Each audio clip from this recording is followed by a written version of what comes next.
Dalam perspektif tafsir Tarbawi atau tafsir yang berfokus pada nilai-nilai edukasi dan pembentukan karakter, Al-Quran Surat Al-Isra ayat 26-30 tidak hanya berbicara tentang aturan fikih seputar harta, melainkan fondasi kurikulum pendidikan sosial. Ayat-ayat ini mendidik manusia agar memahami hakikatnya sebagai makhluk sosial yang memiliki tanggung jawab kolektif, empati, dan kontrol diri dalam berinteraksi. Yang pertama adalah kepedulian sosial dan pemenuhan hak sesama. Ini ada pada ayat ke-26. Dalam ayat ini menjelaskan yang artinya, dan berikanlah haknya kepada kerabat dekat, juga kepada orang miskin dan orang yang sedang dalam perjalanan. Pada hakikatnya, manusia tidak bisa hidup sendiri. Struktur sosial terkecil yang dimulai dari kerabat dekat seperti keluarga, lalu meluas ke lingkungan sekitar yang membutuhkan seperti orang miskin, hingga mencakup ruang publik yang lebih luas seperti musafir atau ibnu sabil. Nilai tarbawi pada ayat ini mendidik karakter manusia yang mendahulukan kepentingan orang lain dan kepekaan sosial. Allah menggunakan kata haknya agar yang berarti bantuan ekonomi yang kita berikan kepada orang lain bukanlah sekedar hadiah atau kebaikan secara sukarela, melainkan hak mereka yang wajib ditunaikan. Secara edukatif, ini menanamkan mentalitas bahwa kesejahteraan sosial adalah tanggung jawab bersama, bukan individu semata. Lalu yang kedua adalah larangan gaya hidup individualistik dan destruktif. Ini ada pada ayat 26-27 yang di dalamnya berbunyi, dan janganlah kamu menghambur-hamburkan hartamu secara boros, sesungguhnya para pemboros itu adalah saudara-saudara setan. Secara sosial, perilaku boros atau mubazir adalah cerminan egoisme akut. Ketika seseorang menghabiskan sumber daya untuk kesenangan pribadi secara berlebihan, ia sedang merusak ekosistem sosial dan menciptakan ketimpangan ekonomi di masyarakat.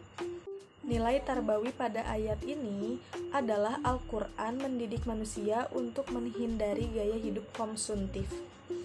Menyebut pemboros sebagai saudara setan adalah metode tarbiyah psikologis yang sangat keras untuk memberikan efek jerak. Setan bersifat ingkar, dan orang yang egois dengan hartanya berarti mengingkari realitas sosial bahwa ada orang lain di sekitarnya yang kelaparan. Lalu selanjutnya ada edukasi komunikasi yang humanis dan empatis. Ini pada ayat 28. Di dalamnya yang berbunyi, dan jika kamu berpaling dari mereka untuk mencapai rahmat dari Tuhanmu yang kamu harapkan, maka katakanlah kepada mereka ucapan yang lemah lembut. Secara sosial, interaksi sosial tidak selalu berjalan ideal. Ada kalanya sebagai makhluk sosial, kita berada dalam kondisi sulit atau kering finansial sehingga tidak mampu membantu orang lain yang meminta pertolongan. Nilai tarbawi pada ayat ini memberikan kurikulum komunikasi sosial. Jika kita terpaksa menolak permintaan bantuan orang lain karena kita sendiri sedang sempit, Islam melarang kita menghardik atau mengabaikan mereka.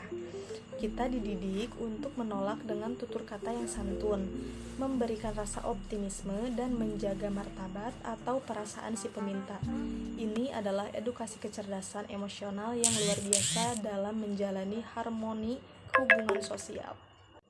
Selanjutnya adalah pada ayat ke-29 yang berbunyi, dan janganlah kamu jadikan tanganmu terbelenggu pada lehermu, dan janganlah kamu terlalu mengulurkannya, karena itu kamu menjadi tercela dan menyesal. Secara sosial, dalam kehidupan bermasyarakat ada dua kutub ekstrim yang merusak tatanan. Yang pertama adalah kikir, yang memicu kecemburuan sosial atau kriminalitas. Lalu yang kedua adalah terlalu boros, yang memicu ketergantungan atau kemiskinan baru bagi diri sendiri. Nilai tarbawi pada ayat ini adalah menanamkan nilai karakter moderasi dan disiplin ekonomi. Manusia sebagai makhluk sosial dididik untuk berada di tengah-tengah. kita harus dermawan, tetapi tetap terukur agar tidak mengorbankan nafkah keluarga inti.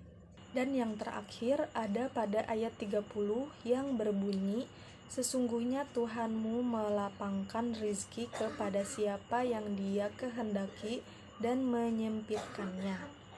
Dalam sosial, ketimpangan atau perbedaan stratifikasi ekonomi atau ada yang kaya, ada yang miskin adalah sebuah keniscayaan dalam sosiologi masyarakat. Nilai tarbawi pada ayat ini mendidik aspek keimanan sosial atau tarbiyah ilmiah jami'iyah. Perbedaan rezeki direncanakan oleh Allah bukan untuk menciptakan kasta, melainkan sebagai sarana ujian interaksi yang kaya diuji kepeduliannya. Ujian interaksi ini yang miskin diuji kesabarannya, lalu kesadarannya mendidik manusia agar tidak sombong ketika berada di atas dan tidak minder atau putus asa jika berada di bawah. Karena semua roda sosial berputar di bawah pengawasan Allah yang Maha Melihat.